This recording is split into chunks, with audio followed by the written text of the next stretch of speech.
सम्प्रति हव्यकव्यं तथागति लोकसदाशिवो यः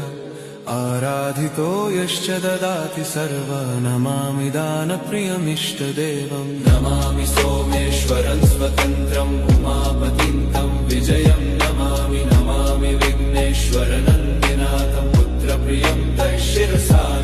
नमामि देवं भवदुःखशोकविनाशनं चन्द्रधरं नमामि नमामि गङ्गाधरमीशमीड्यमुमाधगं देववरं नमामि पुरन्दरादिसुरासुरैरचितपादपद्मं नमामि देवी मुखवादनान इक्षार्थमक्षित्रितयं यैष पञ्चामृतैर्गन्धसुधूपदीपैर्विचित्रपुष्पैर्विधैश्च मन्त्रैः अन्नप्रकारैः सकलोपचारैः सम्पूजितं सोममहं नमामि